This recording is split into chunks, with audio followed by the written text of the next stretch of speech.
बोलो पवित्र आत्मा मेरी मदद करें इस वचन को समझने के लिए, इस वचन को ग्रहण करने के लिए। बोलो इस वचन को सुनते हैं मेरे हृदय से जाए, मेरे हृदय से जाए, मेरे हृदय में कार्य हो, मेरी मदद करें। प्रभु यीशु मसीह के नाम में प्रार्थना मांगते। चर्च बोले आमीन, आमीन, आमीन। जोर से तारीफ करो, जोर से, जोर से, जोर से।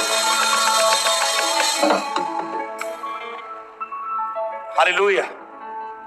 कितने लोग आत्मिक जीवन में बढ़ना चाहते हैं अपने, क्योंकि बाइबल में लिखा है जिस तरह तुम आत्मा में उन्नति करोगे, जिस तरह तुम आत्मा में उन्नति करते हो, तुम सब बातों में कहता उन्नति करो। इसका मतलब वो चाहता है कि तुम आत्मा में उन्नति करो। अपने घुटनों पे आओ, जो नीचे बैठा बैठ जाओ, जो चेयर पर बैठा चेयर पर बैठो। तो क्या तुम आत्मा में बढ़ना चाहते हो? प्रॉब्लम क्या है? लोग चाहते हैं शरीर में बढ़ना, शरीर में वो बढ़ना चाहते हैं, पर वो आत्मा में नहीं बढ़ना चाहते। तो अगर वो आत्मा में बढ़ना भी चाहते हैं, दूसरे लोग वो शॉर्टकट में बढ़ना चाहते हैं। शॉर्टकट तरीका पता कौन सा? पापा जी प्रे कर दो मेरे लिए आत्मिक जीवन आत्मा चबा में। उनको लगता है बस प्रेयर हो जाए और बंदा आत्मा चबा जाएगा। ऐसा नहीं होता। हालेलुया। आत्मा में बढ़ने के लिए तुझे कदम पर कदम बढ़ाना पड़ता है। एक कदम, दो कदम, तीन कदम, चार कदम। जब तुम आत्मा में बढ़ना चाहते हो तो तुझे कदम बढ़ाने पड़ते हैं। जैसे एक बच्चा जब चलना चाहता है, शरीर में चलना चाहता है, तो वो एक कदम बढ़ाता है, गिरता है, दो कदम बढ़ाता है, गिरता है, पर धीरे धीरे वो उसके कदम बढ़ने शुरू हो जाते हैं। आत्मिक जीवन में भी ऐसा ही है। तुम एक कदम बढ़ाते हो, गिरते हो, तुम फिर कदम बढ़ाते हो, तुम फिर गिरते हो, पर एक दिन तुम लड़ते लड़ते सीख जाते हो कि आत्मा में अब बढ़ना कैसे है। हालेलुया। तुम हर अगले साल आत्मा में एंटर करके तुम कहोगे ओ अब आया मसीह में सही तरीके से मैं। जैसे आप बोलते हो आप आज आ गए हो, अगले 5 साल में तुम एंटर होंगे। अगर तुम शिक्षा पा रहे हो, तुम कहोगे नहीं नहीं नहीं अब आया सही तरीके से मसीह में मैं। तो अगले 5 साल में बढ़ोगे, तुम आए बोलोगे नहीं नहीं अब पता चला मुझे।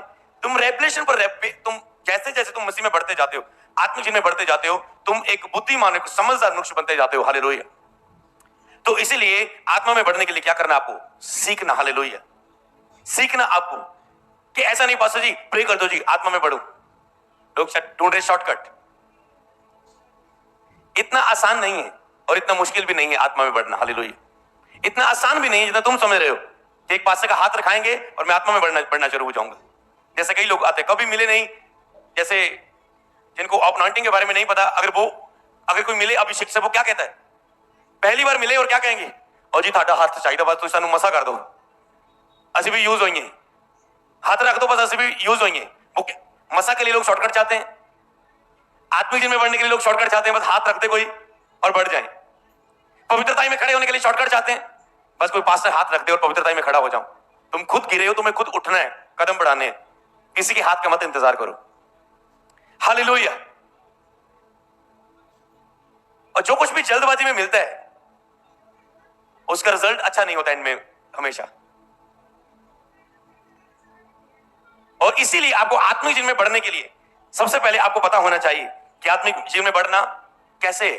हाथ रखने से ही नहीं है कि एक हाथ रख दिया और तुम आत्मिक जीवन में बढ़ गए। हालेलुया। वचन के ऊपर खड़े होने से, वचन की आज्ञाकारी से, परमेश्वर के वचन के साथ वफादार रहने से, और अगली बात कैसे तुम आत्मिक जीवन में बढ़ते हो? वचन का ज्ञान रखने से। उसका एक हिस्से में बात करता हूं, वचन का ज्ञान रखने से। दूसरा, क्योंकि लिखा मेरा ज्ञान ना होने का लोग नाश होते हैं, मतलब उनका आत्मिक जीवन नाश हो जाता है, डाउन हो जाता है, कम हो जाते हैं। क्यों? मेरा ज्ञान ना होने के कारण। मसीह में मैं पहले 2-3 साल में अप डाउन होता रहा, पर जब वचन सीख गया मैं, उसके बाद मैं समझ गया कैसे बढ़ना है, अब कैसे आगे बढ़ना है। जब तक वचन नहीं पता था तब तक गिर रहे थे, तब तक फीलिंग वाली पर पूरी में सोते हो, अब खड़े हो गए, अब नहीं गिरेंगे, पर फिर गिर जाते थे। और जब वचन आया उसने दी स्थिरता। हालेलुया। उसने दी स्थिरता। तो इसी तरह परमेश्वर के वचन पर आज्ञाकारी करने से तुम आत्मिक जीवन में बढ़ते हो, मानने से उसे। ये लोग वचन को मानते नहीं है, सुनते हैं और उन पर चलते नहीं, उस पर आज्ञाकारी नहीं करते।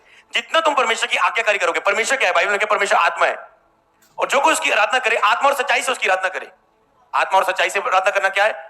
वचन पर चलना, आज्ञाकारी करना। और जो तुम आज्ञाकारी करते हो तो वो जो आत्मा है तुझे आत्मिक जीवन में बढ़ाता है। तीसरा, परमेश्वर के साथ वफादार रहने से तुम आत्मिक जीवन में बढ़ते हो। कई बार लोग वफादार नहीं रहते, परमेश्वर उन्हें थोड़ा देता है, वो उसमें वफादार नहीं रहते। परमेश्वर उन्हें थोड़ी 2-3 टेस्टमनीज देता है छोटी, वो गवाही देने के लिए वफादार नहीं रहते। वो उन टेस्टमनी के लिए थैंक्स करने के लिए वफादार नहीं रहते। कई बार परमेश्वर ने लोगों को बहुत कुछ दिया होता है। मान लो एक बंदा फॉरेन चला गया, और मैंने रोते हुए देखा फॉरेन के लोगों को। इंडिया से भी कई ज्यादा लोगों को मैंने रोते हुए देखता हूं जब मैं उनके लिए प्रार्थना करता हूं। क्यों? क्योंकि वो उनके टॉपिक पर टॉपिक, प्रेयर रिक्वेस्ट पर प्रेयर रिक्वेस्ट आते जा रहे हैं, और खुदा का वो धन्यवाद देना भूल गए। खुदावन, तूने, कितने लोग संघर्ष करते हैं फॉरेन आने के लिए, मैं आ चुका हूं, तेरा धन्यवाद। कितने लोग संघर्ष करते हैं फॉरेन में आके काम ढूंढने के लिए, मेरे पास काम है, तेरा धन्यवाद। कितने लोग फॉरेन में आके अच्छी मैरिज चाहते हैं, ओके मुझे मैरिज भी हो चुकी है। तुम इनके लिए धन्यवाद नहीं बोल रहे हो, तुम इसके लिए कुड़कुड़ा रहे हो, मेरे बेबी क्यों नहीं हो रहे। तुम इसके लिए रो रहे हो, मेरा टेस्ट क्लियर क्यों नहीं हो रहा है। तुम इसलिए रो रहे हो, मैं पक्का क्यों नहीं हो रहा हूं। तुम इसलिए रो रहे हो, मेरा ये काम, मेरी फैमिली इंडिया में फॉरेन में क्यों नहीं आ रही। तुम इसलिए रो रहे हो, क्यों? परमेश्वर के साथ वफादार रहना, जो तुझे दिया है उसके लिए थैंक्स करना, धन्यवाद करना, तो वह तुझे और बढ़ाता है। जो आत्मिक चीज में तेरे पास है उसके लिए थैंक्स करो, तो तुम आत्मिक चीज में बढ़ोगे। हालेलुया। वो आपको अपना पवित्र आत्मा देता है। क्या तुमने होली स्पिरिट को अपने साथ रखने के लिए वफादार बने रहे हो पवित्र आत्मा के साथ? उसने आपको पैसा दिया, क्या तुम उस पैसे के साथ वफादार हो? क्या तुम अपने दशमांश के साथ वफादार हो? क्या तुम अपने मेंटर के साथ, अपने स्पिरिचुअल फादर के साथ वफादार हो? जब वफादारी तेरी लाइफ में होती है तो तुम आत्मिक में बढ़ते हो। परमेश्वर के साथ वफादारी, उसके वचनों के साथ वफादारी, उसके अब्बे के साथ, अपने मेंटर के साथ वफादारी, तो तुम आत्मिक जीवन में बढ़ते हो।